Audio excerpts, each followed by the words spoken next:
एक समय की बात है, एक बहुत ही गरीब आदमी था। उसके पास सिर्फ एक छोटा खेत ही था, जिससे वह कुछ फसल उगाकर बेचता था और कुछ रोजी रोटी कमाता और अपने परिवार का पालन पोषण करता था। हर साल फसल अच्छी हुआ करती थी, लेकिन एक बार उसकी फसल कीड़ा लगने की वजह से धीरे धीरे बर्बाद हो रही थी। किसान बहुत डर गया कि इस बार अगर उसकी फसल नहीं हुई तो वो अपने परिवार का पालन पोषण कैसे करेगा।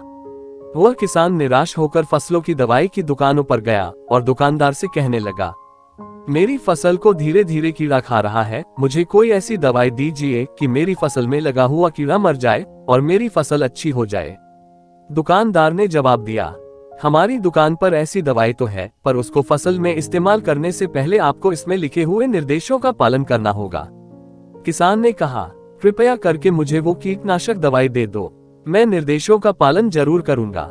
किसान ने कीटनाशक ले लिया और उसमें लिखे हुए निर्देशों को पढ़ा। कुछ निर्देशों का उसने पालन किया, लेकिन उसमें यह भी लिखा हुआ था कि आप इस कीटनाशक का फसल में प्रयोग करने से पहले कृषि विशेषज्ञ की सलाह जरूर लें। किसान ने सोचा कि सिर्फ लिखे हुए निर्देश ही काफी हैं। इसके बाद किसान अपनी फसल में उस कीटनाशक का छिड़काव करने लगा, लेकिन उसने विशेषज्ञ की सलाह नहीं ली थी, जिसके कारण उसने कीटनाशक की जरूरत से ज्यादा मात्रा फसल में छिड़क दी। कुछ दिन बाद उसने देखा कि उसकी फसल बिल्कुल सूख गई है। अब उसके पास अपने परिवार का पालन पोषण करने के लिए कोई रास्ता नहीं था। अब किसान पछताया कि अगर उसने विशेषज्ञ की सलाह ली होती तो इस साल भी उसकी फसल अच्छी होती।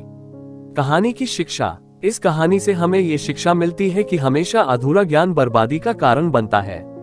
हमेशा संपूर्ण ज्ञान प्राप्त करके ही अपना कोई भी काम करें। Thanks for watching. लाइक और सब्सक्राइब माई चैनल।